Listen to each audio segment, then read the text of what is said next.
सो assignment 1 की जो आपकी सबमिशन डेट है दैट इज़ 27 अक्टूबर, और इसमें आपको मैं ऑलरेडी बता चुकी हूँ कि आपको अब तक के जितने भी लेक्चर्स हैं, लेक्चर 1 से लेकर लेक्चर 16 तक, आपको सारे नोट्स अपनी नोटबुक में चढ़ाने हैं। उसके बाद इसकी पीडीएफ बनाकर आपको मुझे मेल करनी है। मेल आईडी मैं आपको बाद में बताऊंगी किस मेल आईडी पर करना है। और जब आप मेल करेंगे तो आपको सब्जेक्ट बॉक्स में क्या लिखना है, अपना name, roll number, class with section, ये लिख के आपको पीडीएफ अटैच करनी है और मुझे मेल पर सेंड कर देनी है। ठीक है जी, this is about your assignment. उसके बाद अगर हम टेस्ट की बात करें तो आपका टेस्ट होगा, मैं एक गूगल फॉर्म बनाऊंगी, उसमें आपका ऑनलाइन टेस्ट होगा। इसमें मल्टीपल चॉइस क्वेश्चंस पूछे जाएंगे आपसे, आपको उसके आंसर करने हैं। टॉपिक्स कौन से हैं टेस्ट के लिए? चैप्टर 1 से लेकर chapter 4,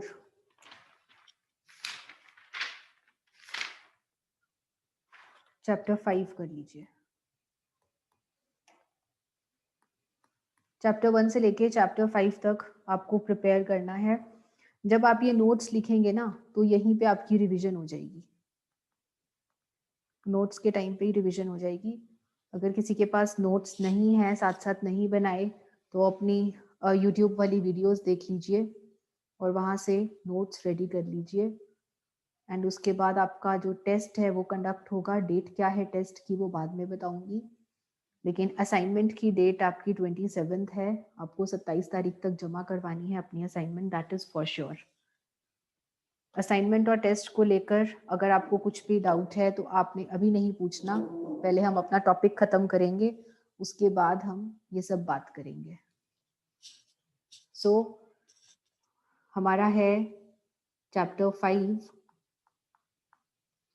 contractual capacity of parties.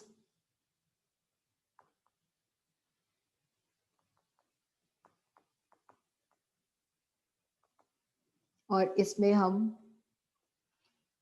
उन लोगों के बारे में बात कर चुके हैं जो लोग कॉन्ट्रैक्ट में एंटर नहीं कर सकते, जिसमें कि 3 लोग हैं। The first one is minor, minor contract में एंटर नहीं कर सकता।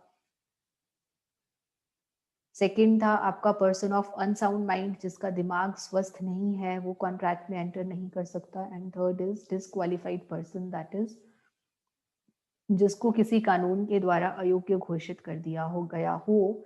ऐसे 3 लोग कॉन्ट्रैक्ट में एंटर नहीं कर सकते। सो इस चैप्टर में हमारा जो आज का टॉपिक है दैट इज कॉन्ट्रैक्ट्स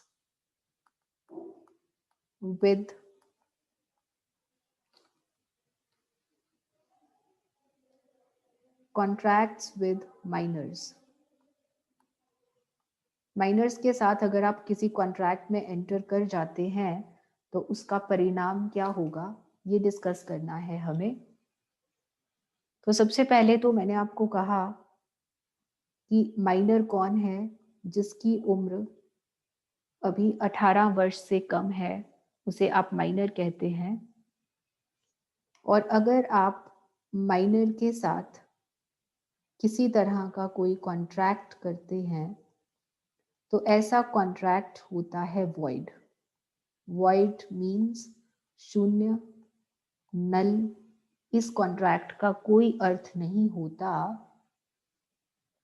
ऐसे में दोनों पार्टीज का एक दूसरे के ऊपर ना कोई हक बनता है, नो राइट्स, नो ड्यूटीज। ना ही दोनों पार्टीज का एक दूसरे के ऊपर कोई हक बनता है, ना ही एक दूसरे के ऊपर एक दूसरे के लिए कोई कर्तव्य बनता है। ठीक है जी, वॉइड का मतलब ये है। ऐसे एग्रीमेंट को आप एनफोर्स नहीं कर सकते। वॉइड का और क्या मतलब है कि अगर ऐसे एग्रीमेंट में आप एंटर हो गए हैं तो आप इसे एनफोर्स नहीं कर सकते। एनफोर्स मतलब आप मुकदमा नहीं कर सकते। ये इंट्रोडक्शन है हमारी। अब हम थोड़ा और डिटेल में करेंगे कि लीगल पोजीशन क्या है माइनर की।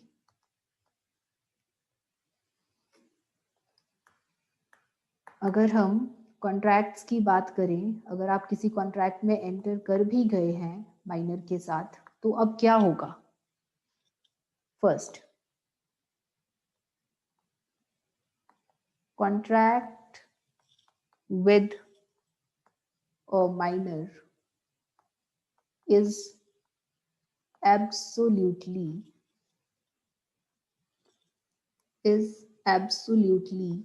void। ये बात तो हम बार बार डिस्कस कर चुके हैं कि अगर आप किसी माइनर के साथ कॉन्ट्रैक्ट में एंटर कर जाते हैं तो ऐसा कॉन्ट्रैक्ट वॉइड होता है। इसमें एक बहुत ही इंपॉर्टेंट केस है। वैसे तो आपको केसेस के नाम याद नहीं करने, लेकिन कुछ केस ऐसे हैं जिसके नाम आपको याद करने पड़ेंगे। जैसे कि ये केस, मोहरी बीबी वर्सेस धर्मोदास घोष। अगर आपको नाम याद नहीं रहता तो आप ए और बी करके भी बात कर सकते हैं, लेकिन कुछ केसेस में आप केस का नाम याद रखेंगे तो ज्यादा अच्छा रहेगा। तो यहाँ पर आपका केस क्या है? मोहरी बीबी वर्सेस धर्मोदास घोष।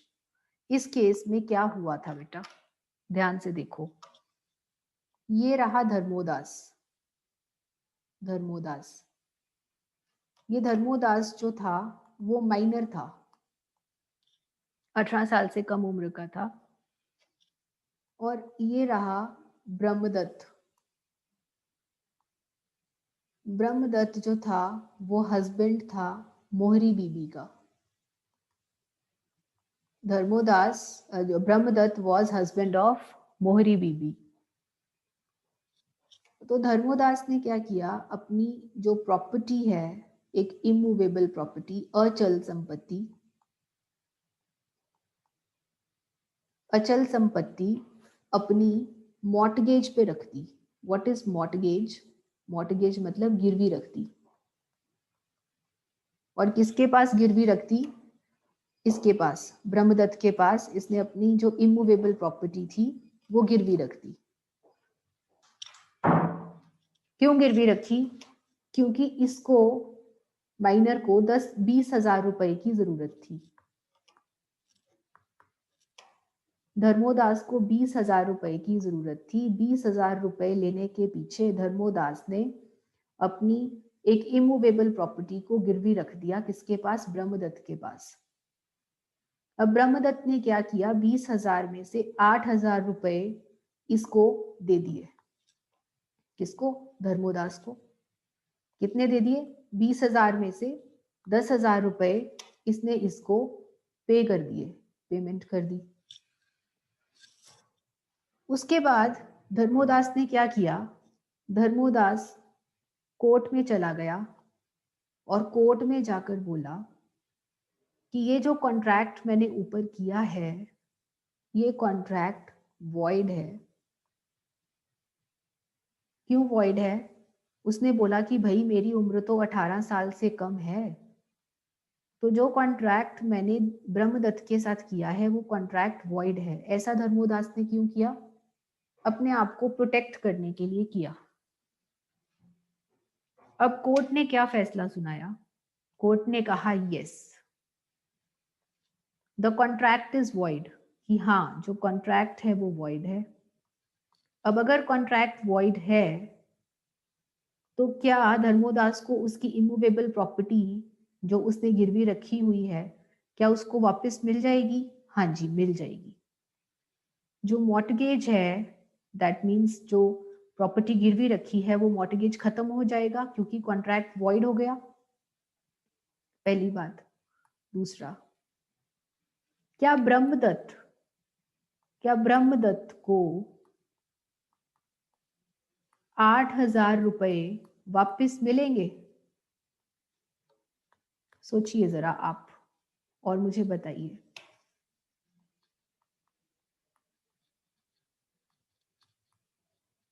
मिलेंगे क्या वापस?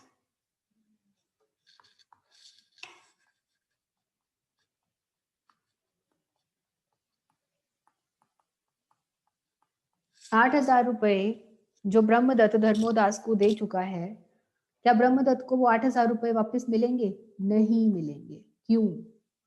क्योंकि भाई वो फंस गया है, क्योंकि जो कॉन्ट्रैक्ट है वो वॉइड है, क्योंकि कॉन्ट्रैक्ट करने से पहले उसने नहीं सोचा कि जिस इंसान के साथ वो कॉन्ट्रैक्ट कर रहा है वो इंसान माइनर है, वो इंसान 18 साल से कम उम्र का है, और उसको 8,000 रुपए देकर अब ब्रह्मदत्त के पास कोई चारा नहीं, क्योंकि अब ब्रह्मदत्त धर्मोदास को स्यू नहीं कर सकता, वो उसके ऊपर जोर जबरदस्ती नहीं कर सकता।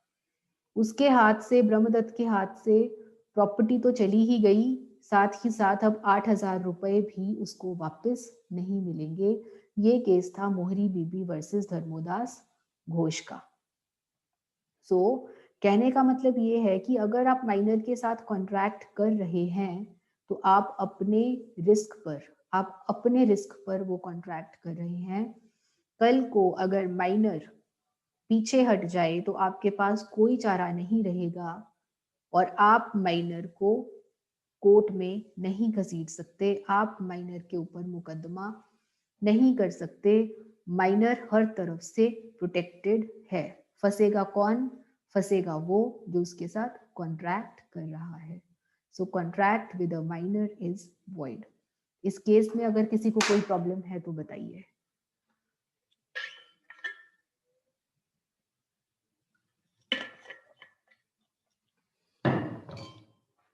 ठीक है जी, इसमें आपको कोई प्रॉब्लम नहीं है तो फिर आगे चलते हैं। इसी में contract with a minor is void में हम एक और केस कर लेते हैं। वो केस है श्यामलाल वर्सेस प्यारेलाल। श्यामलाल वर्सेस प्यारेलाल। कितने प्यारे प्यारे से नाम है। मोरी बीबी वर्सेस धर्मोगा दास घोष, श्यामलाल वर्सेस प्यारेलाल। इस केस में क्या हुआ था बेटा कि जो बायर था, ये है सेलर। जो सेलर था वो माइनर था, बेचने वाला, और खरीदने वाला माइनर नहीं था। खरीदने वाले ने बेचने वाले से दुकान खरीदी, शॉप। किसकी? माइनर की शॉप थी। और बदले में उसको पेमेंट भी कर दी। बायर ने माइनर को पेमेंट भी कर दी। ये जो माइनर था ये बड़ा चालाक था। ये कोर्ट में चला गया बचने के लिए, और इसने कोर्ट में जाकर क्या बोला कि भाई सेल डीड तो मेरे नाम पे रजिस्टर हो ही नहीं सकती, क्योंकि सेल डीड तभी रजिस्टर हो पाती बायर के नाम पे जब जो सेलर है वो 18 साल से ऊपर होता। ठीक है, तो यहाँ पर कोर्ट ने क्या फैसला सुनाया कि ये जो बायर और सेलर के बीच में कॉन्ट्रैक्ट हुआ है ये कॉन्ट्रैक्ट वॉइड है। ठीक है जी, अब चलो कॉन्ट्रैक्ट तो वॉइड हो गया। अब क्या हुआ, ये जो बायर है ना ये फंस गया। इसके हाथ से शॉप भी निकल गई, शॉप भी नहीं मिली इसको, और जो इसने पेमेंट करी थी सेलर को वो भी इसको वापस नहीं मिलेगी। तो जो बायर है वो फंस गया। इसीलिए जब भी आप माइनर के साथ कॉन्ट्रैक्ट करो, करने से पहले आपको कई बार सोच लेना चाहिए, क्योंकि contract with a minor is void. ठीक है, सेकेंड पॉइंट है इसमें कॉन्ट्रैक्ट फॉर नेसेसरीज। ये पॉइंट भी हम डिस्कस कर चुके हैं। नेसेसरीज का मतलब क्या है? जरूरत का सामान। कहते हैं वैसे तो कॉन्ट्रैक्ट विद अ माइनर जो है वो वॉइड होता है, लेकिन अगर आप माइनर के साथ नेसेसरीज के लिए कॉन्ट्रैक्ट कर रहे हैं, जैसे कि खाने के लिए, फूड, कपड़ों के लिए, रहने के लिए, शेल्टर, या फिर मेडिसिन के लिए, तो ऐसे में ये नेसेसिटी की चीजें हैं, दीज आर कॉल्ड नेसेसरीज।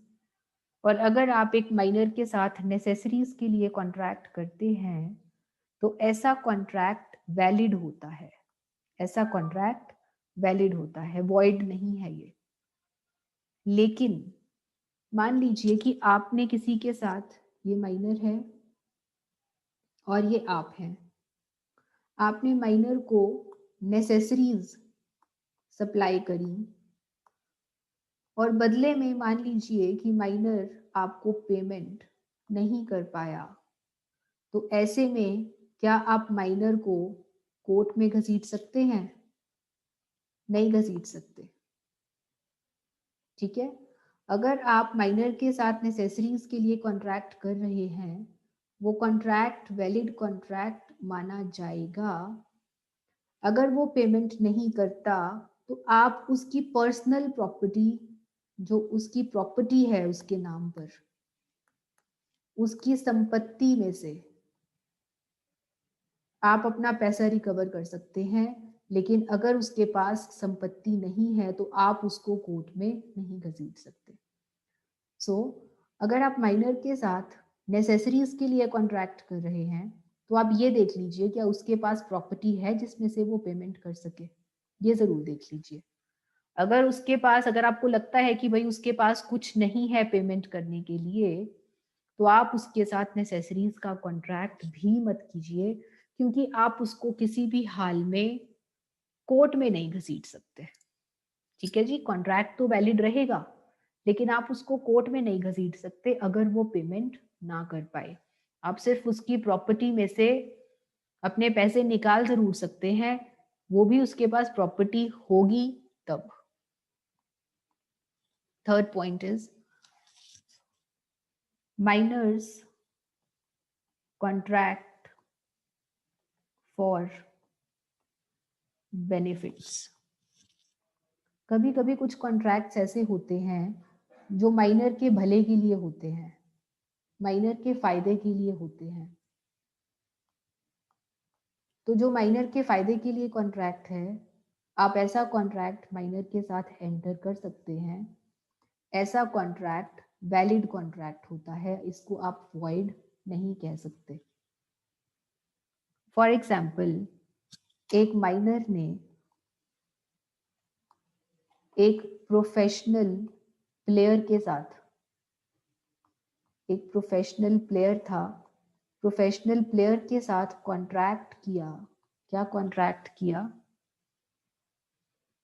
कि आप मुझे गेम भी सिखाएंगे और साथ ही साथ जहां भी आप फॉरेन ट्रिप्स पे जाएंगे वहां पे आप मुझे अपने साथ ले जाएंगे।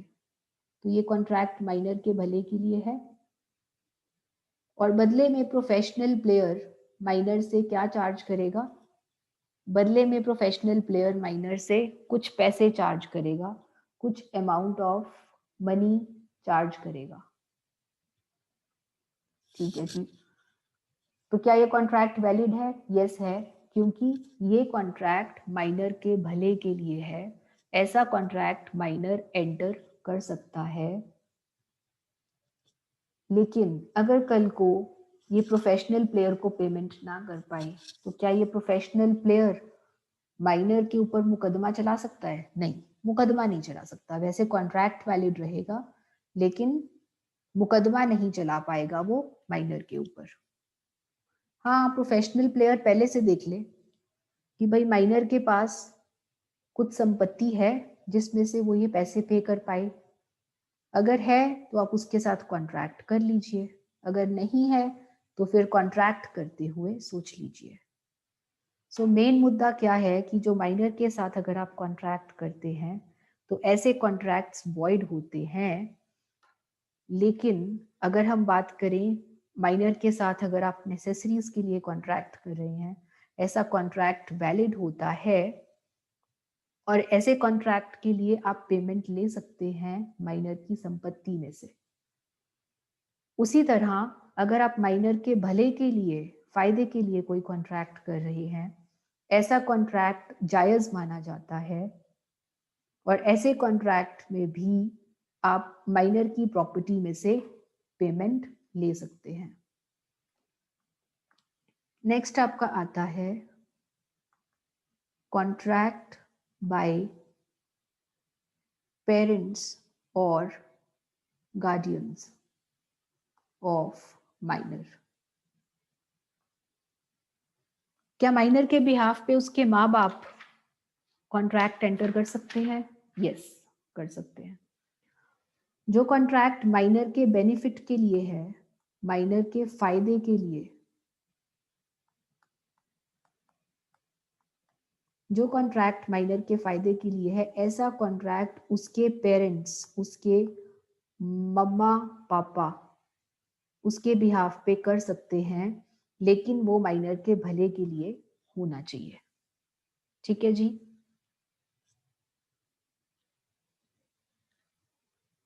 नेक्स्ट,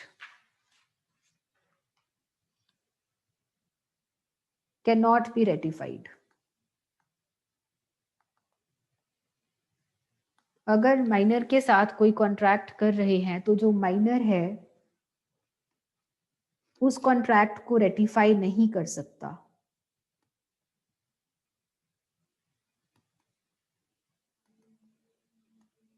एग्जाम्पल लेते हैं इसमें।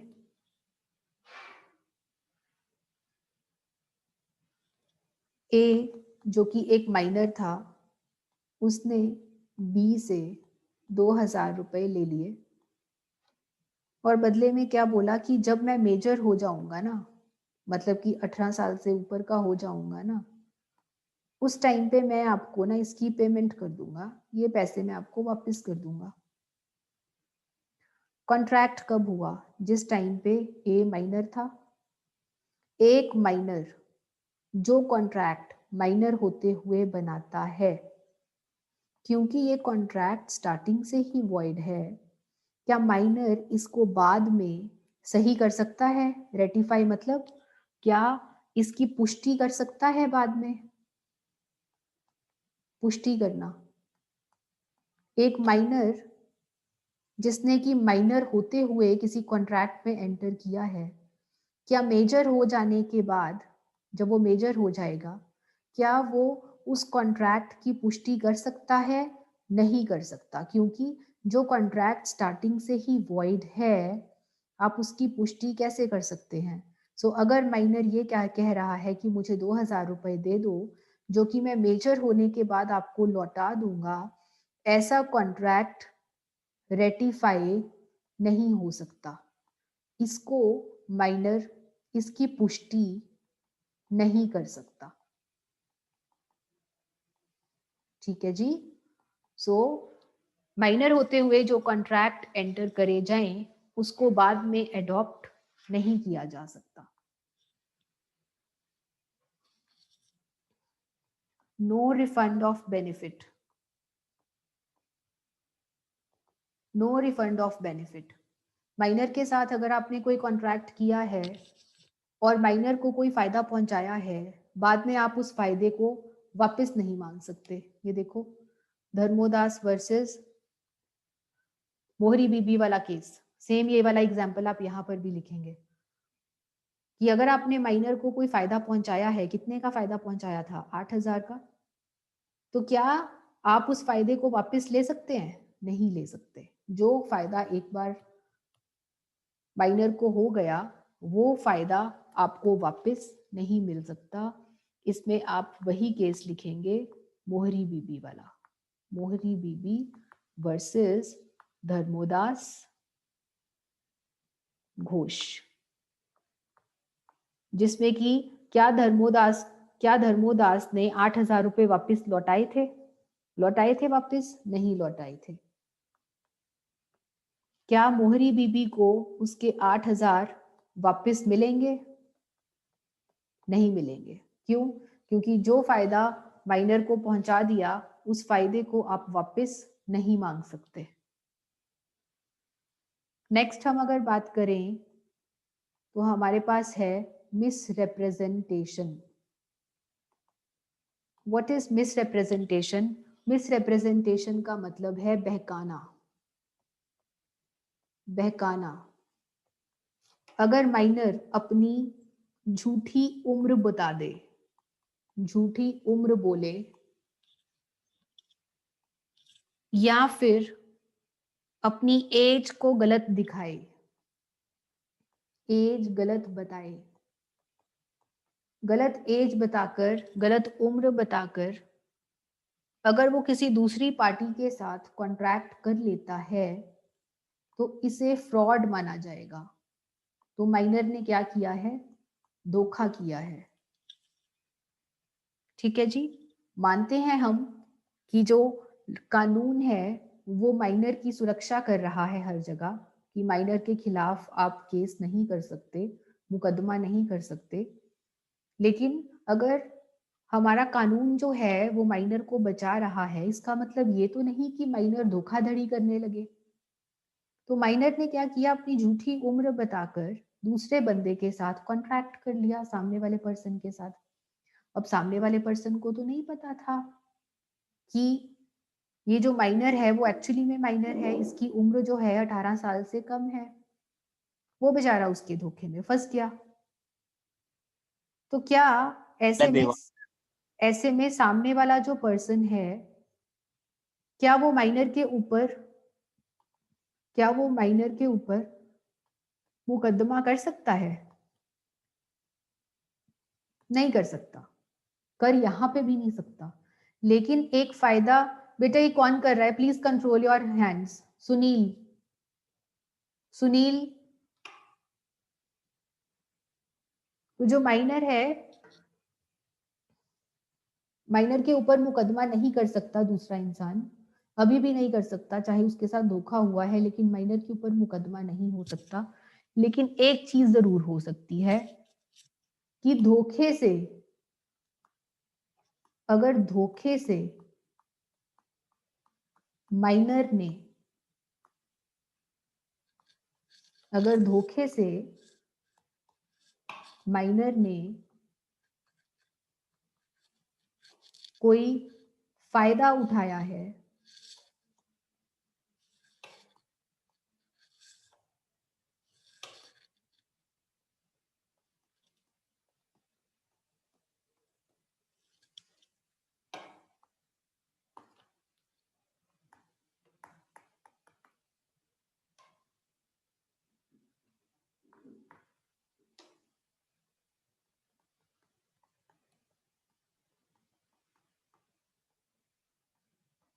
तो उसको वापस करना पड़ेगा।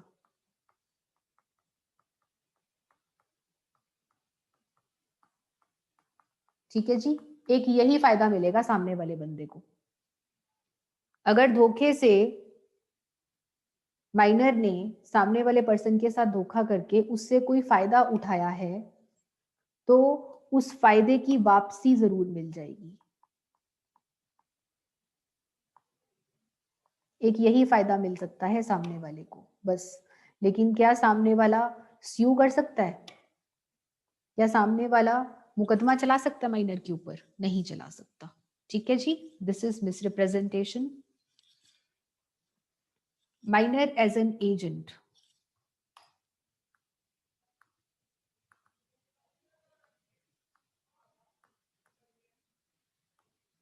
माइनर एज एन एजेंट में क्या है? ये है शॉपकीपर। प्रिंसिपल एजेंट वाला कंसेप्ट मैं आपको पहले भी बता चुकी हूँ। ये प्रिंसिपल है और दिस इज माइनर। ये यहाँ पर एम्प्लॉई है, इसका नौकर है, नौकर नौकरी करता है यहाँ पर। सो ही इज एजेंट। इन दोनों के बीच में प्रिंसिपल एजेंट वाला रिलेशनशिप है। Shopkeeper is the principal and minor is the agent. जो जो शॉपकीपर कहेगा वो माइनर करेगा। क्या ये भी तो एक कॉन्ट्रैक्ट ही हुआ ना बेटा, प्रिंसिपल एजेंट का भी तो कॉन्ट्रैक्ट ही हुआ। क्या माइनर एजेंसी, इसको क्या बोलते हैं? Contract of agency. क्या बोलते हैं इसको? Contract of agency. जो ये प्रिंसिपल एजेंट का रिलेशनशिप शॉपकीपर और एम्प्लॉय के बीच में है, this is known as contract of agency. वैसे तो हम कहते हैं कि जो माइनर है वो किसी कॉन्ट्रैक्ट में एंटर नहीं हो सकता, लेकिन ये कॉन्ट्रैक्ट ऑफ एजेंसी में एंटर हो सकता है, हो तो सकता है, लेकिन मान लीजिए इससे किसी तरह की कोई नेग्लिजेंस, लापरवाही हो जाती है। ठीक है बेटा, इस पॉइंट को हम नेक्स्ट क्लास में डिस्कस करेंगे। We are short of time. आप ये 7 पॉइंट्स रिवाइज जरूर कर लीजिए।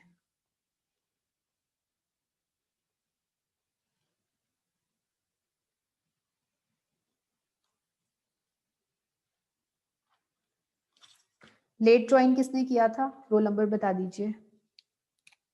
सुनील 174 मैम। 74 174 मैम। 174। हाँ